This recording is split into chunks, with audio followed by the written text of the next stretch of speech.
Hai semua, video pada kali ini kita akan sambung tentang unit 9 dalam sejarah tahun 5 iaitu kenali identiti jalur gemilang. Jom kita belajar.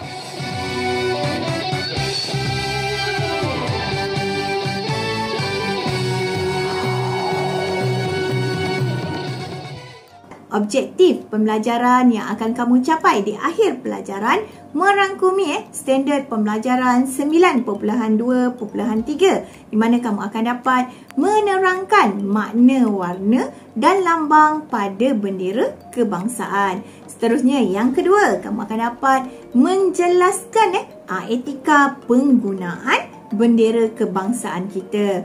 Yang ketiga, kamu akan dapat menghuraikan kepentingan bendera kebangsaan sebagai simbol perpaduan. Baiklah murid-murid, pernah dengar lagu Jalur Gemilang? Merahmu bara semangat wajah, putihmu bersih budi pekerti. Itu antara lirik lagu Jalur Gemilang. Jadi, sekarang jom kita lihat apakah makna makna pada setiap warna dan lambang yang terdapat dalam jalur gemilang. Yang pertama, murid-murid boleh lihat warna kuning. Apakah maksud warna kuning? Murid-murid tahu?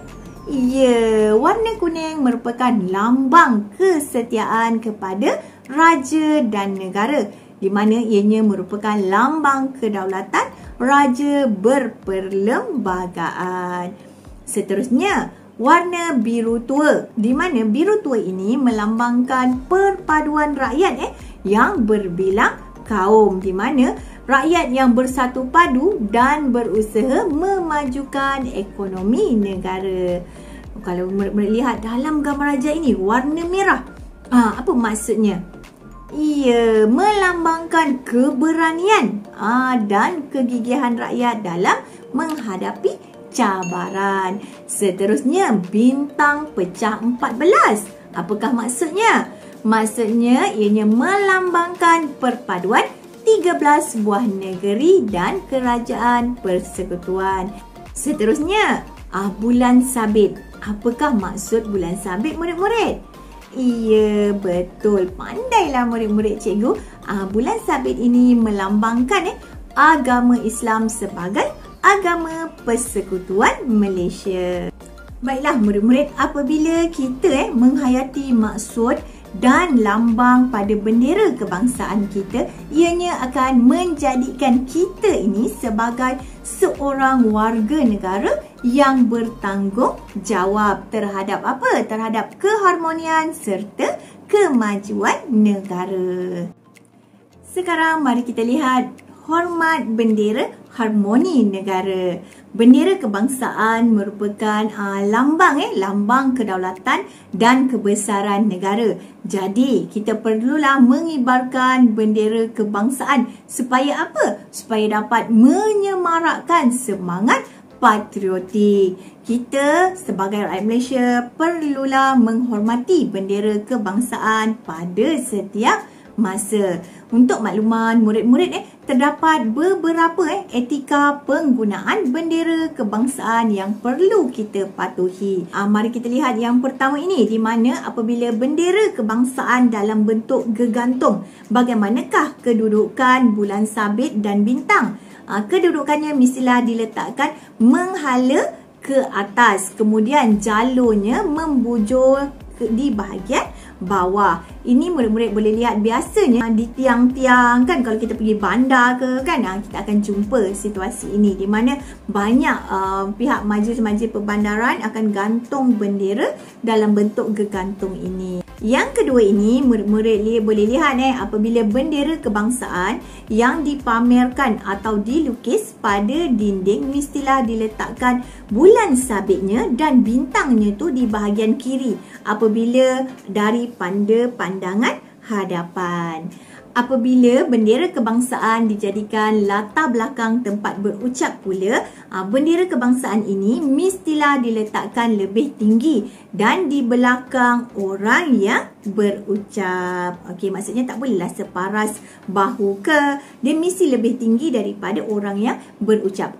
Seterusnya, sekiranya bendera diarak semasa perarakan, iaitu contohnya seperti dalam perarakan Hari Kebangsaan, bendera kebangsaan kita ini mestilah mendahului daripada bendera-bendera yang lain. Selepas bendera kebangsaan, barulah diikuti oleh bendera negeri-negeri lain. Cikgu harap kamu jelas Baiklah murid-murid, sekarang mari kita lihat pula etika menaikkan dan menurunkan bendera kebangsaan. Kamu masih ingat lagi tak? Siapakah yang menaikkan bendera kebangsaan ketika nyanyian lagu negaraku dimainkan semasa perhimpunan di sekolah? Kamu ingat? Ya, betul. Kadang-kadang terdiri daripada barisan pengawas. Kalau semasa perhimpunan co-curriculum adalah daripada barisan pemimpin-pemimpin badan beruniform. Jadi, semasa mereka menaikkan dan menurunkan bendera kebangsaan kita semasa nyanyian lagu negaraku, apakah etika yang perlu dipatuhi semasa menaikkan dan menurunkan bendera? Murid-murid tahu? Jom kita lihat satu persatu. Yang pertama, orang yang menaikkan bendera tu mestilah berpakaian kemas. Yang kedua, kena pastikan bendera tidak meleret ke tanah. Yang ketiga, bendera yang dinaikkan, bendera kebangsaan yang dinaikkan itu berada dalam keadaan baik. Sekiranya bendera tersebut koyak atau lusuh, ianya perlu dilupuskan. Tapi bagaimana cikgu nak melupuskannya? Kamu perlu tahu cara untuk melupuskan bendera kebangsaan kita adalah dengan membakar bendera tersebut secara tertutup. Secara apa? Secara tertutup. Seterusnya, yang keempat, kamu kena pastikan tali bendera dah berada dalam keadaan baik, iaitu tali bendera tersebut kuat dan tidak mudah putus. Kerana apa? Sebab bila bendera tersebut dinaikkan, ianya akan berkibar di atas tu. Jadi tali tersebut mestilah kukuh supaya bendera tersebut tidaklah terbang melayang. Baiklah, seterusnya kita lihat yang kelima.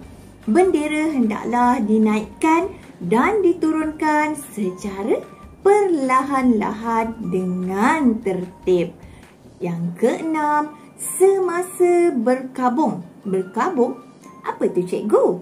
Berkabung adalah tanda bersedih atas kemangkatan raja atau peristiwa tertentu. Jadi, apa yang perlu dibuat? Bendera kebangsaan hendaklah dinaikkan sepenuhnya dan kemudian barulah diturunkan semula sehingga ke separuh tiang. Baiklah, seterusnya yang terakhir, apabila bendera sampai ke bawah, bendera hendaklah ditatang dan diletakkan di bahu. Okey, itu antara etika menaikkan dan menurunkan bendera kebangsaan. Semua ini kerana apa? Kerana bendera kebangsaan ini merupakan simbol perpaduan setiap warga negara walaupun mereka berada di luar negara. Tak kiralah di mana saja, kita sebagai warga negara Malaysia, kita haruslah menghormati bendera kebangsaan kita. Sebagai tanda hormat dan bangga terhadap bendera kebangsaan, kita sebagai rakyat perlulah mengetahui dan mengamalkan etika penggunaannya dengan betul.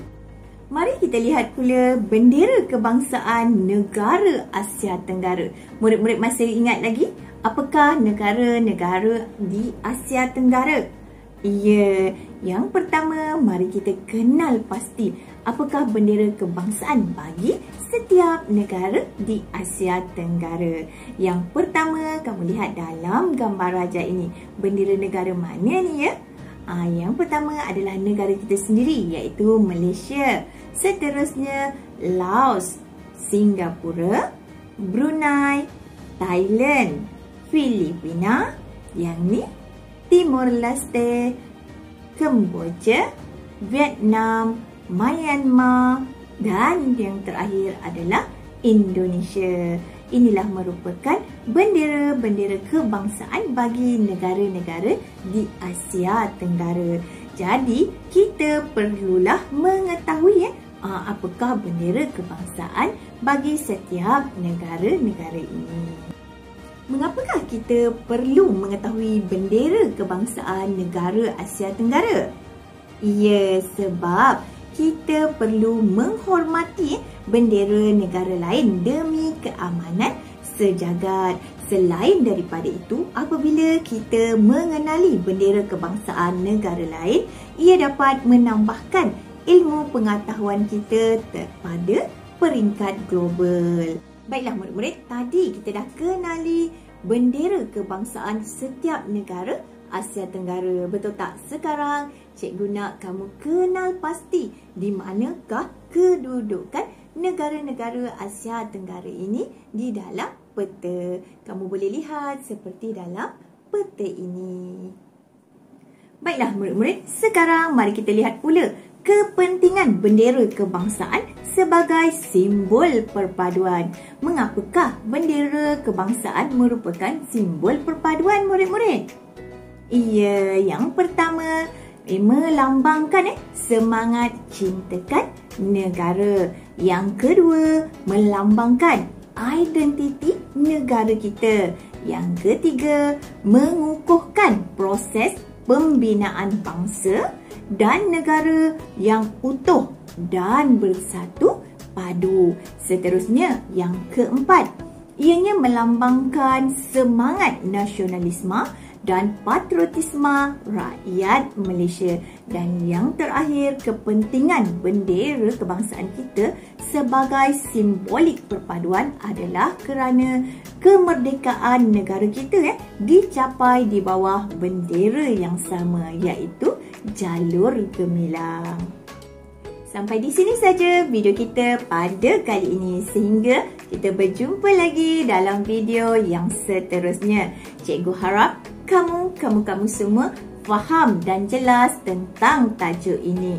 Sebagai tanda penghargaan, sekiranya kamu merasakan video cikgu ini bermanfaat buat kamu semua, tekanlah butang subscribe dan locengnya sekali. Sudi-sudikanlah juga untuk like dan share video-video cikgu dengan rakan-rakan kamu.